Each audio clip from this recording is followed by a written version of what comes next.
Hello friends, and welcome back to another episode of really obscure PS1 games with your old pal Mr. Seanson.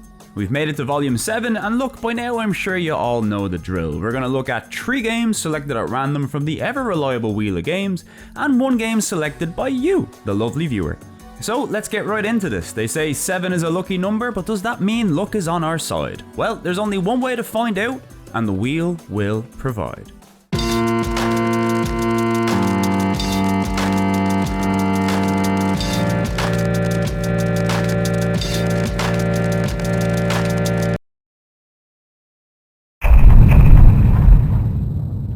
The wheel will provide.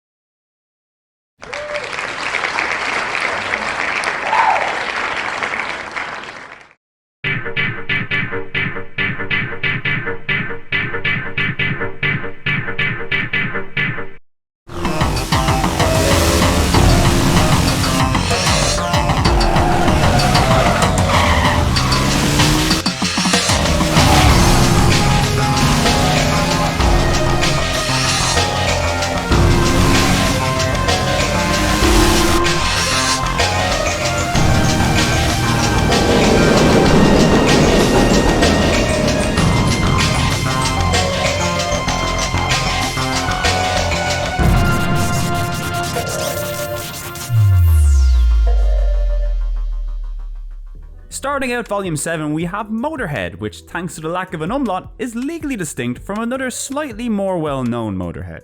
Launching in the summer of 1998, this game was the product of Swedish developer Digital Illusions. They go by the name DICE nowadays, you might have heard of them. Well, before DICE's EA days and the never-ending train of Battlefield games, Digital Illusions were mostly known for their work in 2 different genres: racing games and pinball games. And unfortunately for the pinball fans out there, today is not the day we talk about true pinball. Please choose desired function. Tables.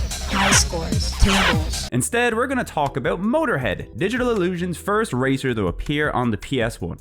It also made its way to PC too, but that's not what this show is about. What we have here is a semi-futuristic arcade racer. I guess an easy way to describe it is that it's kind of like a cross between Wipeout and Ridge Racer. Traditional, fast-paced arcade road racing blended in with some banging techno music and a cool Y2K aesthetic. You love to see it. We'll get into the game and its modes momentarily, but upon starting the game, I came across something quite interesting. When digging around the options menu, I stumbled across a very unusual toggle for a PS1 game, the ability to swap between 30 frames per second and 60 frames per second gameplay. Now you have to understand, not only is a toggle like this incredibly rare and forward-thinking for a PS1 game, the fact that a full 3D racer is playable in 60 frames per second on the PS1 is in itself really rare to see. I could probably count on one hand the number of 3D PS1 racers that I know are playable in 60 frames, and they are quite the bunch. We got Rapid Racer, also known as Turbo Prop Racer in North America. It's not very good. There's Crime Killer, which isn't really a racing game, but it doesn't matter because you can't see shit anyway. Running Wild runs at 60 frames per second for some reason. This game, of all things. I probably missed out on some of them, but the most famous one I'm aware of is Ridge Racer Turbo Edition. This was included for free on a Namco promo disc packaged alongside Ridge Racer Type 4. Namco essentially experimented with the idea of making a 60 frames per second Ridge Racer title, but found it way too difficult to maintain the high quality of the visuals without negatively impacting the gameplay. But as a bonus, we got to see some of their efforts in the form of the original Ridge Racer, now running at 60 frames per second, albeit with a limit of only 2 cars on the track at the same time. Motorhead has a similar compromise where 30 frames per second you race with 6 cars on a track, and at 60 frames per second you race with only 3 cars on a track. So not only is there 1 extra car over Ridge Racer, we're also talking about the whole game playable at 60 frames per second. And a rock solid 60 frames at that. This isn't exactly the most graphically impressive PS1 racer out there, but the fact it looks as good as it does while running as fast and smooth as it does makes it kind of a technical marvel for the time. And really, other than the drop in car count, I couldn't notice any real difference in graphical quality between the 2 toggles either. Here's a side by side of 60 frames and 30 frames gameplay so you can judge for yourself.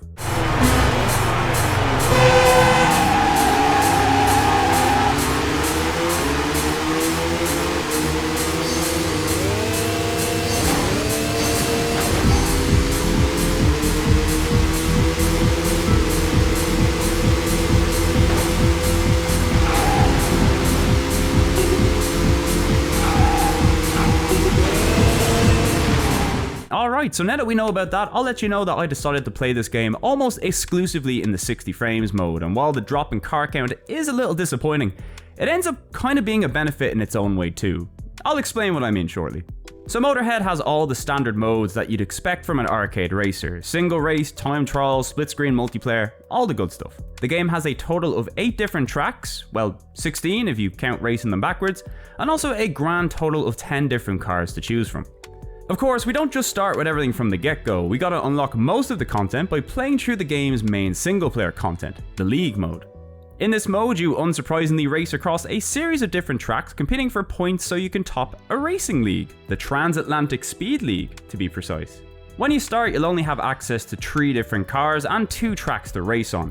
Once you beat the 2-track league, you'll then unlock another 2 tracks and even more cars to drive in. Then when you boot back up the league again, you'll now have to compete in 4 races back to back. Complete this league and then more tracks and cars get added to the league, and so on and so on. The league setup in this game means you will be racing through some of the early tracks multiple times throughout your playthrough before you eventually reach the later tracks. But really this is a good thing because Motorhead is pretty damn fun to play, but it's also really, really hard.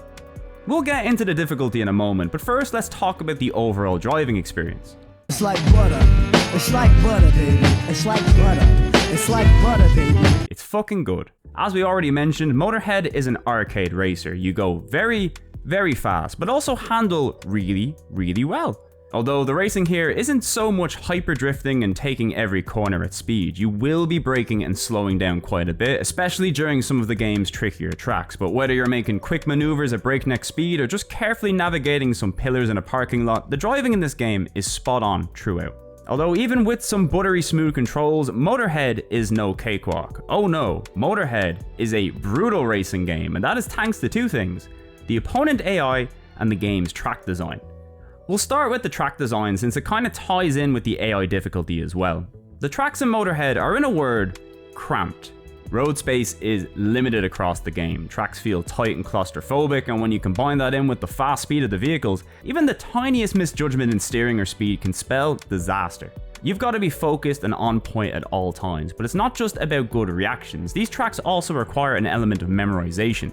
Tracks oftentimes have what I'd call trap segments, where if you forget something is coming up on the track, you can easily crash right into it, and these parts are particularly devastating and time wasting, to the point where simply hitting one can easily cost you the whole race. It meant that my first run on almost every track was a complete and total disaster. You gotta learn when to brake for each sharp turn, when to stick to the left or right to avoid certain obstacles. If there is a lapse in concentration, you're donezo, plain and simple. Now take all of this into consideration, but also add some god tier AI that even on the easiest difficulty will absolutely leave you in the dust. Beating these guys once again requires absolute precision with your driving. These guys race almost flawlessly and leave you with a scant few opportunities to overtake them. And even if you do manage to overtake them, they will oftentimes be breathing down your neck. A single mistake and you're donezo. Now this is where the 60 frames per second toggle actually comes in handy, because instead of dealing with 5 god tier AI cars in a cramped little racetrack, you only gotta deal with 2. This also happens to make it easier to win in leagues as well, because even if you lose a race, you still get a decent chunk of points for coming in third. It's still by no means easy, but it is definitely more manageable this way. Plus it also comes with the added perk of doubling your frame rate. Now look, me saying Motorhead is difficult definitely isn't a criticism. On the contrary, I actually think the difficulty is one of its biggest strengths. Motorhead is a very visceral game. It demands a lot out of you, but the feeling of perfecting a track and conquering the devil AI in this game is some rush. And while the AI itself can feel a little unbalanced at times, winning a race is almost always within your control, and you can rest easy knowing that if you bollocks it up, well, at least it's not down to the game's handling. Except for the final race, where you gotta beat a supercar one-on-one over a series of 10 laps, and this guy is just plain busted. In fact, the only reason I even won this race is because the AI car just totaled itself out of nowhere, which was pretty funny. Although even after that happened, the car still managed to get right behind me at the end of the race. It was terrifying. But yeah, other than that, the game overall, it's like the Czech police. Stern but fair.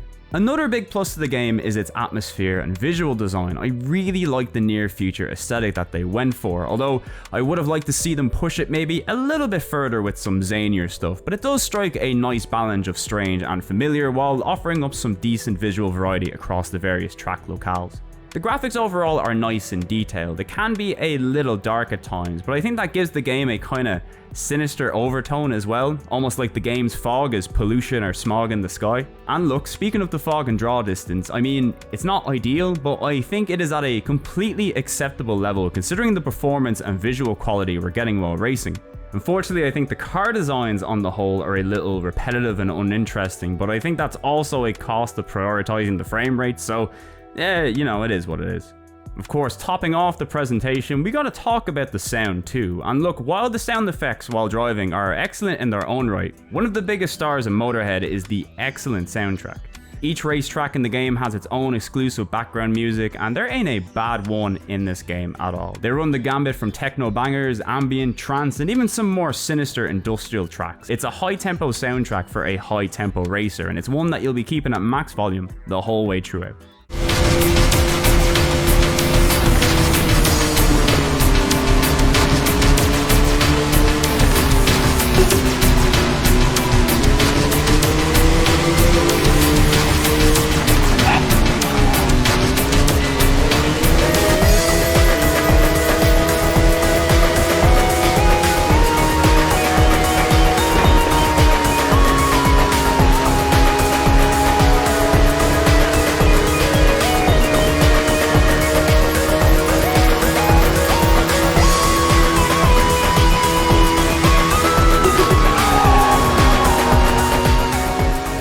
So that's Motorhead, and look, while it isn't as content rich as other racers released around this time, and the difficulty certainly won't be for everybody, as far as arcade racers on the PlayStation go, few offer up the intensity and edge that Motorhead does. It's a punishing but rewarding game, and if you're up for the challenge, what we have here is one of the PlayStation's most technically impressive and fun racing games, and really is worthy of being in any fan's racing collection. Do not sleep on this one.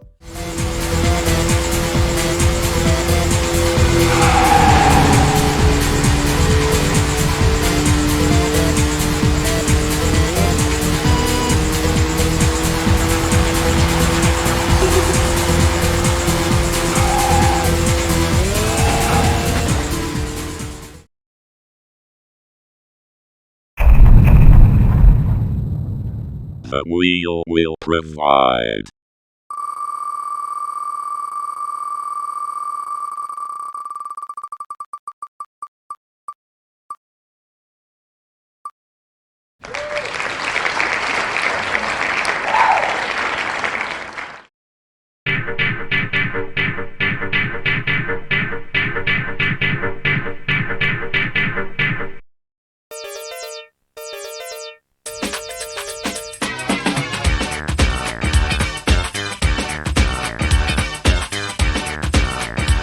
Next up, we have Hebereke's Popoitto, which first launched in Japan in the summer of 1995 before making its way to the West as a PAL exclusive in the spring of 1996. This game was both published and developed by Sunsoft in collaboration with Success, and for those unaware, this little penguin fella is Hebereke. He was kind of Sunsoft's mascot for a period during the early to mid 90s. Hebereke also roughly translates as drunk in Japanese, so there you go, little drunk penguin. Him and his pals appeared in a bunch of games in Japan, spanning a whole host of different genres. We even got a few of them here in Europe, the most famous of which is probably the NES version of the original Famicom game, which was known as Euphoria over here. It's one of the holy grails of PAL NES collecting, and being that it's a late release Sunsoft game, you know the music is ridiculously good.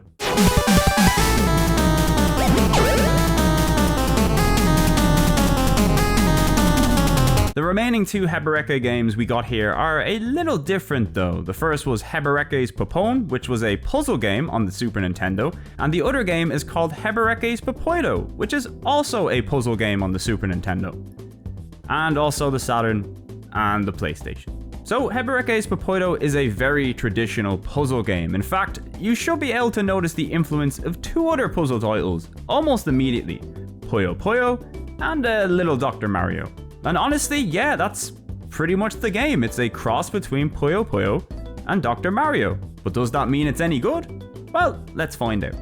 After we boot the game up and get greeted by our fun little penguin friend here, we see the various options available to us, and from the get-go, there are not very many.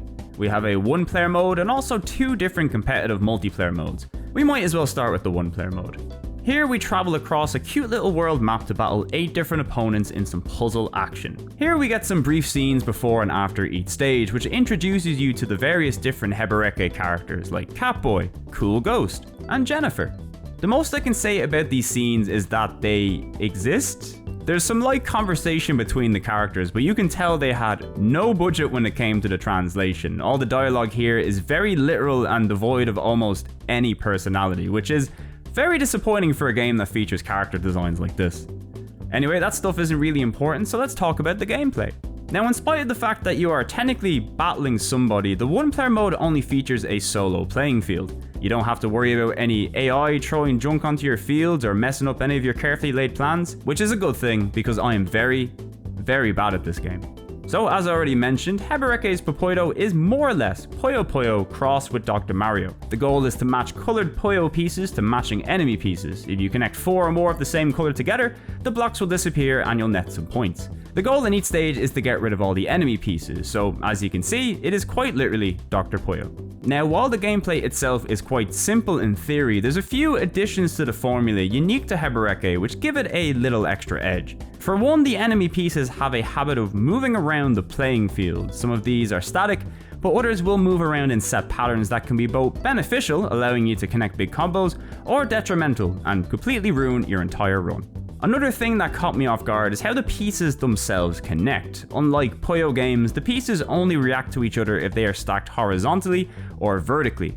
So you could have maybe 10 pieces of the same color connected to one another, but they will only activate if there are 4 or more connected horizontally or vertically in a line. And only those will activate, not any of the additional same colored pieces that are connected. So between moving enemy pieces and the strict match requirements to actually delete them, I had an awful time with this game. I don't think I've ever played a puzzle game where I failed the first stage so easily, and then failed it again right after. A lot of this game's rules and how it plays just felt really alien to me, like you have some sort of expectations in your head on how a puzzle game usually plays, but this one just throws you for a loop almost right out the gate. If you stack one color under another color, it is extremely difficult to clear that bottom colored piece. You have to very carefully and quickly decide the optimal position to drop blocks because your goal is to clear all the enemy pieces, but a single mistake could set that goal back significantly while you try to figure out how to rectify that mistake. And if you make more mistakes while you're doing it, you become even more overwhelmed. Now remember, pieces only react to 4 colors that match horizontally and vertically only, and with multiple multicolored pieces and the speed that this game goes at, it is less than forgiving. You know, I kind of see what they were going for with this. You can tell there is a very high skill ceiling for this game, and the potential to pull off big chains and combos is massive, especially when you take into consideration the timing of the moving blocks. But my god, playing this thing, it was just such an unenjoyable experience for me. I fought my way through this game. I tried to figure it out and I tried to get better, but the spike in difficulty was just way too much for me. It just kind of overly complicated the Puyo and Dr. Mario formula and just creates a worse version of each in my opinion. Now look, I'll admit, I'm not the best puzzle game player in the world and I can appreciate the skill cap that the game has, but it's rare that I don't enjoy a puzzle game, and I think the gameplay here on the whole, it's just more frustrating than fun. Plus, even if I did bow out on stage 5, that's still over half the game's 8 stages, and from what I can tell, if you're, good at video games, you should be able to finish them all in about half an hour, which isn't very long. Now, I wouldn't say that's a problem normally if the game had literally any other single player content. The 2 competitive multiplayer modes here are only playable with a second player. Why this game does not have AI battles, I do not know, but it is an auto mission to say the least. And it's especially annoying because one of the 2-player modes lets you play in the style of the previous Hebereke puzzle game, which is actually a lot more enjoyable in my opinion, but if you ain't got a friend, then fuck you. So yeah, the package on the whole, not my favourite to say the least, but on the bright side, it is still a Sunsoft game, so the presentation's pretty good. Since this originally launched in '95 in Japan, this is a pretty early 2D game on the console, and as such kinda looks more like an enhanced 16-bit game than a true next-gen 2D title. But regardless, I still really like the visuals on offer. There's plenty of rich colours, fun character designs, and the puzzle fields themselves look pleasant and are easily readable. And the music, as you'd expect, is pretty great too, although it is definitely one of the stranger Sunsoft soundtracks I've heard.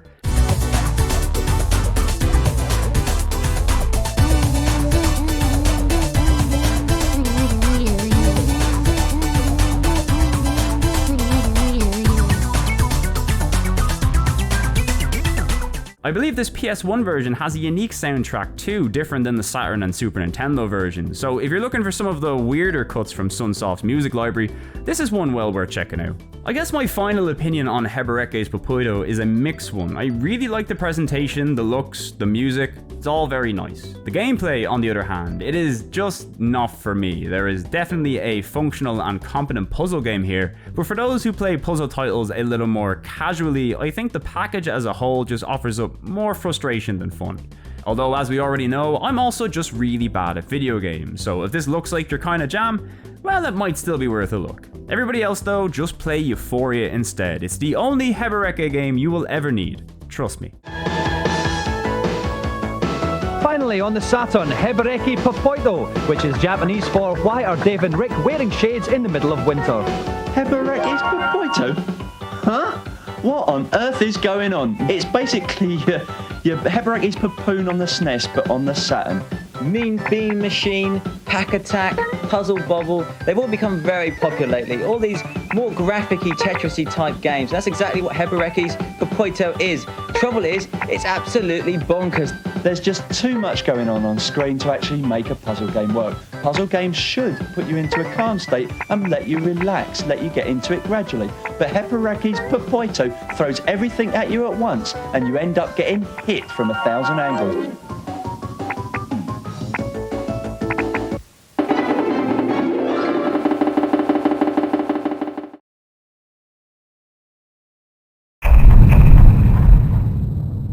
The wheel will provide.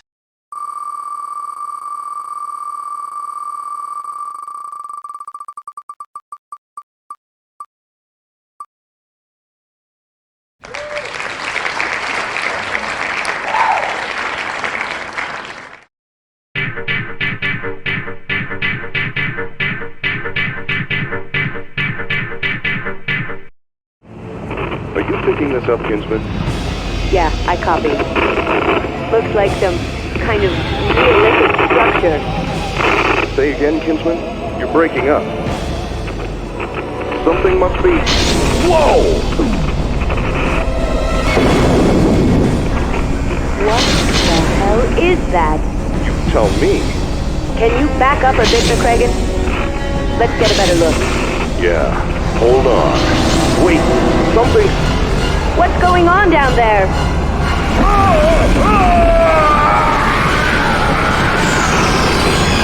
McCragen! McCragen!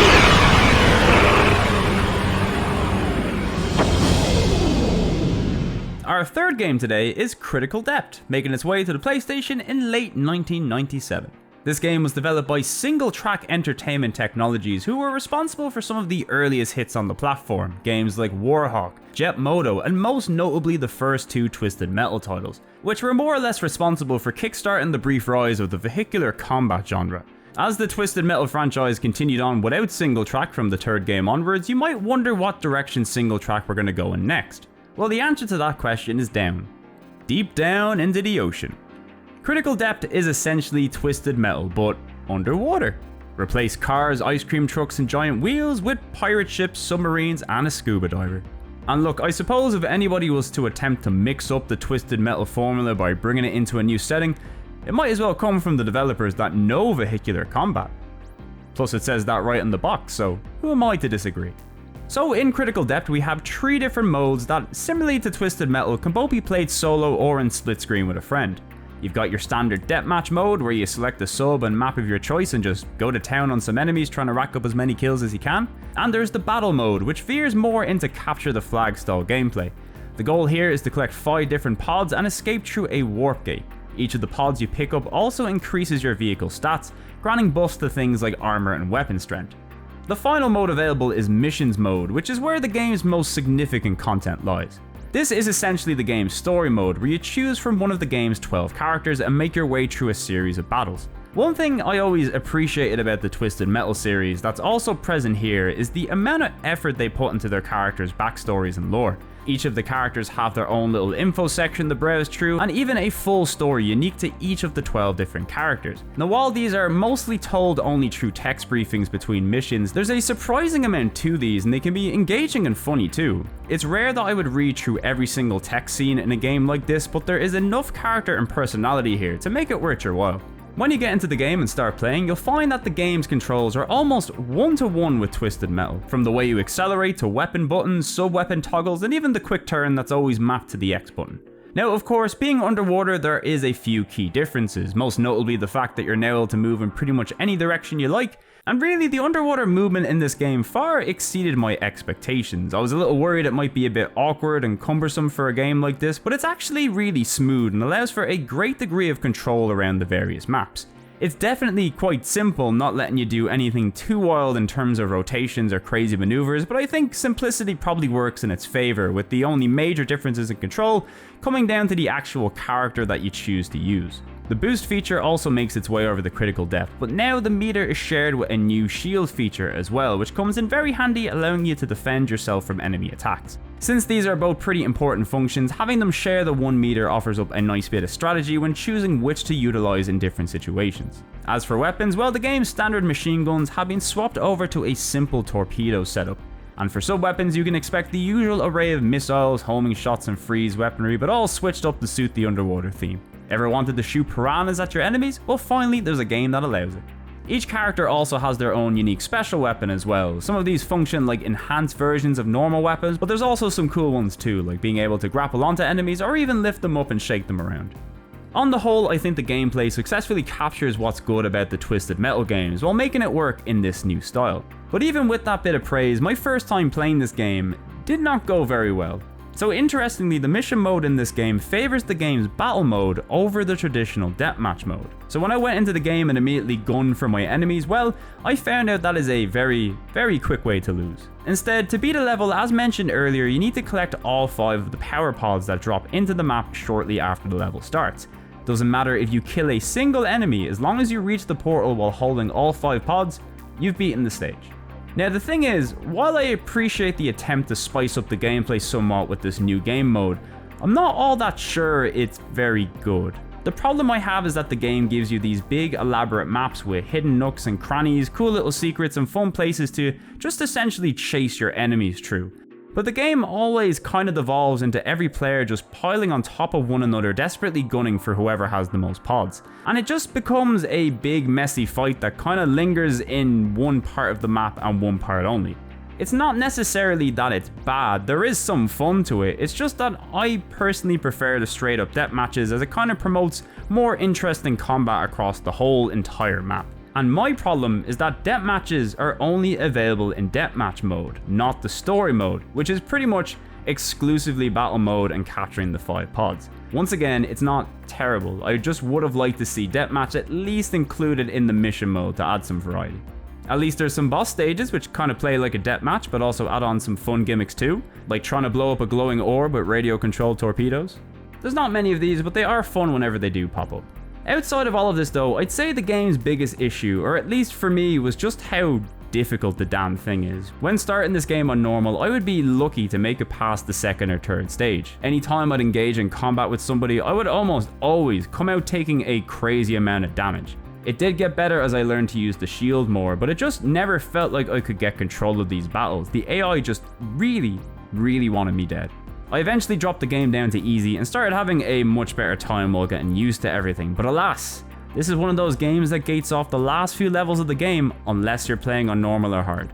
So eventually I just had to bite the bullet and plow through on normal, and I pretty much always got obliterated. Yeah, I don't know, the difficulty kind of just felt overly hard in this game. It could just be another case of me being really bad, but I think this one kind of does veer over to the bullshit side of difficulty from time to time.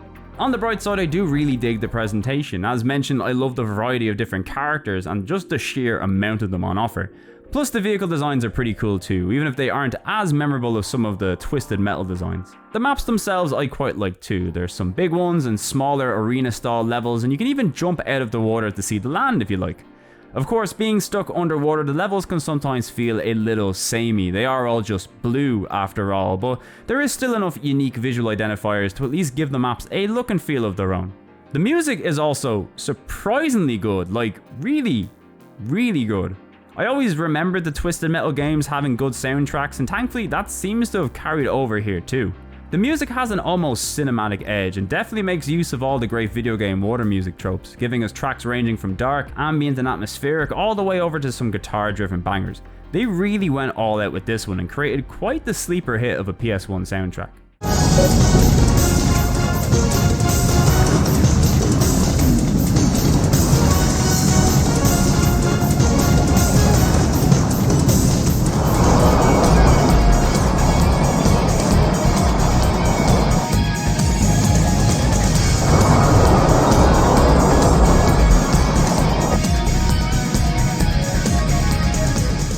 In the end, Critical Depth is quite an interesting beast. I think as an underwater translation of the Twisted Metal formula, it's actually quite a success. The gameplay is as fun as ever, and the new environments and movement is a nice shake up from the old Road Blast and Raw used to. The problems, in my opinion, come from the reliance on the capture the pod gameplay, which, while still fun, just isn't a match for the traditional deathmatch gameplay in my opinion. Plus the AI difficulty in this game is just some of the most difficult I've ever seen in a game like this, to the point that I call it more of a game problem than a player problem.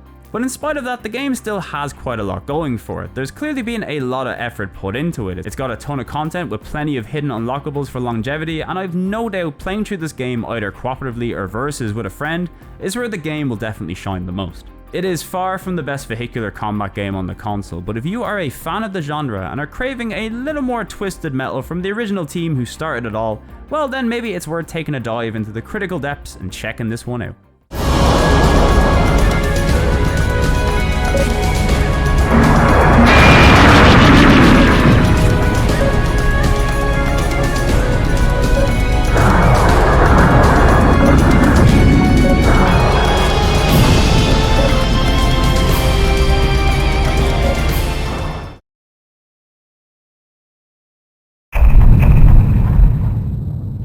You will provide.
The final game and viewer choice for this volume is Blazing Blade Eternal Quest. This game was actually nominated by 2 people, so give it up for Brandon Urios Degui and Dishonored Knight. A big congrats on being the wheels chosen.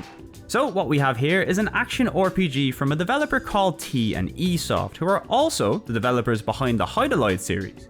Don't worry, this game is better than Hydralight. Blazing Blade Eternal Quest first made its way to Japanese shelves in early 1998 before making its way to the West as another PAL exclusive in the summer of 1999. It's a pretty traditional action RPG. If you like exploring dungeons, finding treasure and slaying monsters, well, you will not be disappointed here.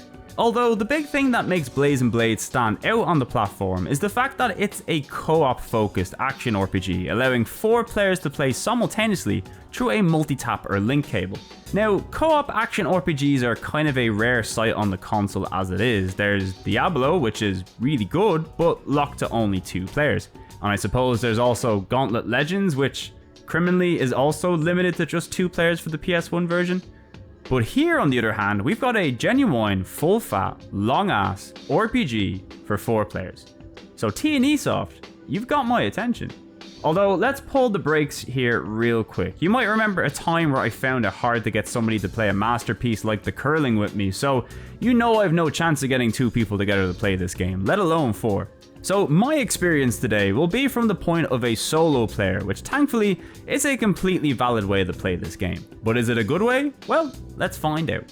So when you start up Blaze and Blade, the first thing you've got to do is create a party of up to 4 characters from a selection of 8 different classes. We've got Warrior, Fairy, Dwarf, Elf, Hunter, Sorcerer, Rogue, Caitlin, Noah, Sasha, Morgan, and Priest, with both a male and female variant available for each, giving us a grand total of 16 different selectable characters. In terms of visual customization, you're basically locked in with the default design of your character, but you can alter the color choices for each if you like. As far as the class selection goes, 8 is a pretty generous offering, covering pretty much all of the basic archetypes from tanky melee characters to range DPS and more support focused options. Some classes can even access special locations in the game, like a dwarf that can clear rocks that block your path. For my party, I tried to keep it simple, so I went for a warrior named Todd, a dwarf named Sally, a ranger named Carl, and a fairy named Cleo. Before you head off though, you also need to assign some points to your character's stats. Obviously each class has stats that benefit it the most, but you are free here to kinda do what you like. It's also worth noting that the game seems to award you a random amount of bonus points when creating a character, so if you care about min-maxing, you could likely be hanging around here for quite a while until you roll the perfect little dwarf. Alright, now that that's out of the way, let's get into the game. When you start, your party shows up at the roadside inn, which acts sort of like the game's hub area. Here you can chat to NPCs, pick up quests, store your items, and also inspect new items that you found out on the field. In terms of story and character interactions, everything here in Blade and Blaze is paper thin to say the least. The story here is a tale as old as time. You must collect a set number of MacGuffins that are protected by various monsters across the land, so you can then use their collected power to summon and defeat the one true evil. Look, it's nothing new, but as far as excuses to go do some dungeon crawling go, this is a pretty good one. Although beyond that, do not expect anything interesting in the NPCs or story interactions here. While the translation is pretty good, nobody really has anything very interesting or worthwhile to say. It becomes quite apparent the focus here is on the gameplay above all else. So let's get into that.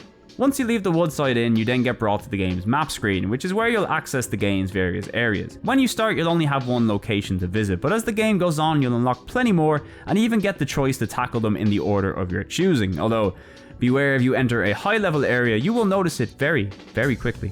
The first thing I noticed in this game was just how large the overall playing maps were. Even from the first area, it can be a little overwhelming with the number of directions that you can go, although thankfully the game does give you a useful compass, as well as a full map that's available in the menus, which I highly advise you check often, as getting lost in this game is a definite possibility if you're not leaving markers and remembering important landmarks.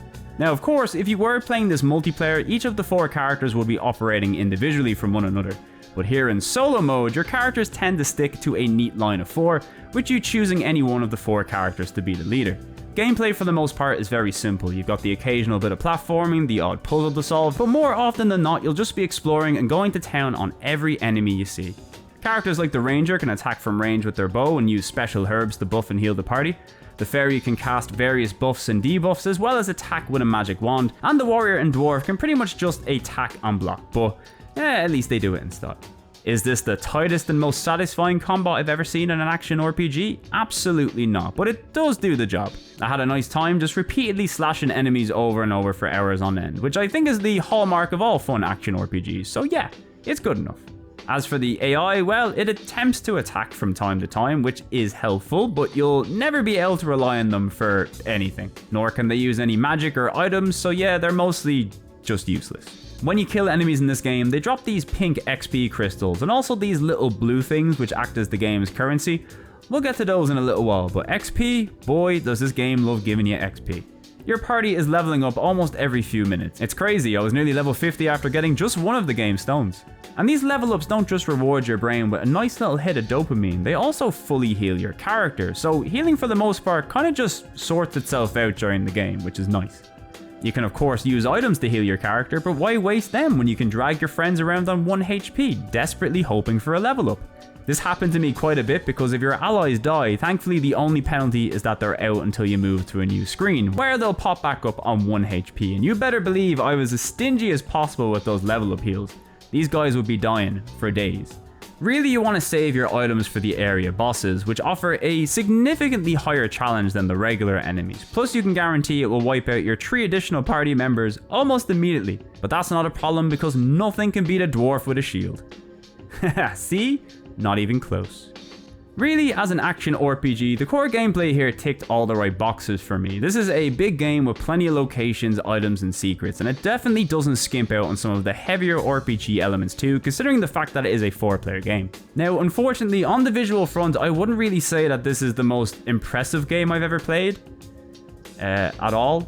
And believe me, the PAL aspect ratio and frame rate ain't doing this game any favors either.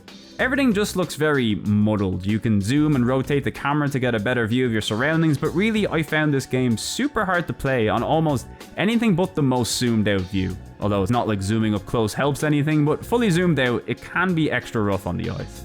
The music and sound effects are nice though. I wouldn't say it's the most memorable RPG soundtrack you'll hear on the PlayStation, but the music never grows old, even in some of the longer dungeons, and when it is good, it can be very, very good.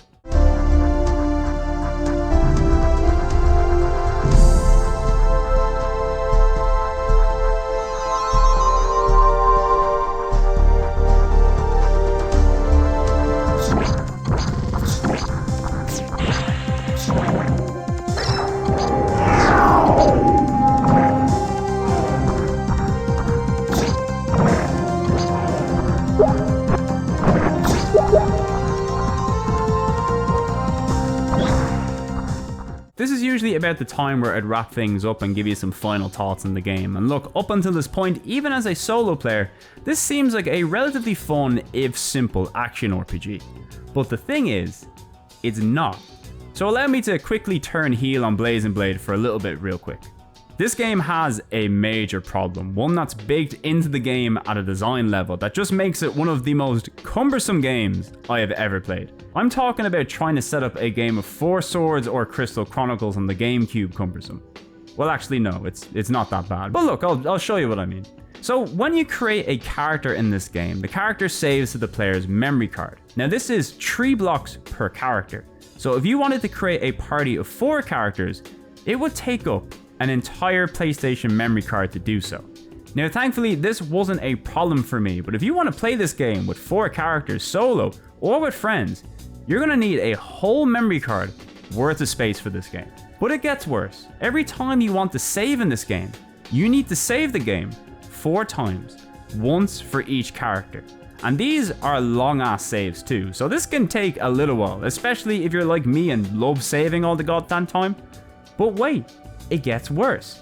When you pick up an item in this game, it goes into the active character's inventory. Now, not every item can be used by every class, and some items you'll just naturally want to hand down to your other characters just to buff their stats. Well, guess what? Players can't trade items in this game. To exchange items in Blazing Blade, it needs to be done through the auction menu, which requires you to boot to the game's main menu, load each of the characters into an auction slot, and then buy the items from one another using the currency that enemies drop in-game. Also, money only goes to your active character, so if you are not using a character, they ain't buying shit. So here's the thing, I kinda get what they were going for here. Your friends, they can come on over with their characters on the memory cards and you can load them up into your game and swap items and stuff, but like, what if you just want to play with 4 people in the same room? You're going to be saving 4 times, loading 4 times, saving whenever you put items away, booting to the main menu to exchange items, loading 4 times again, and it's not just awkward as heck, it's also incredibly time wasting too.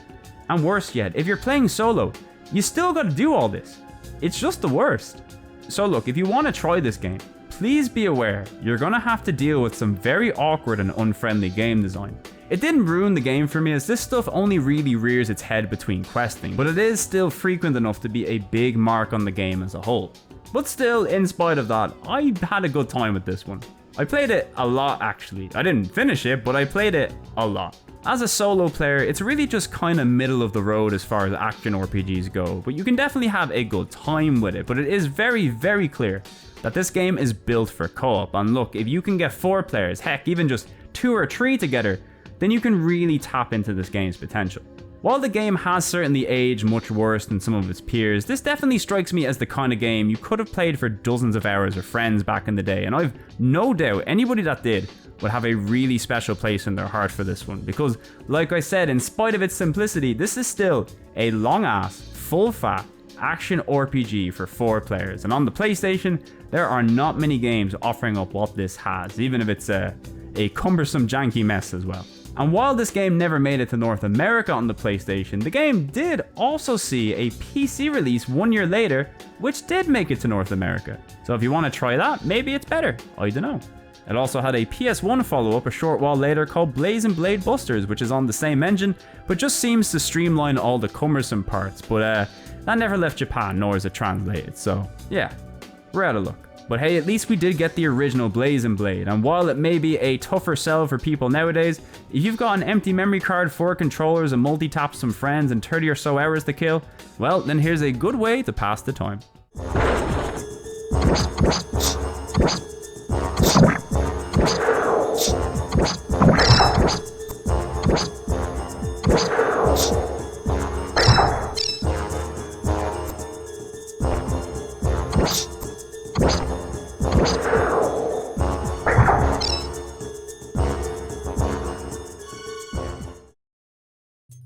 And now that we've made it through the last 40 minutes of mindless rambling, it's time to close out Volume 7.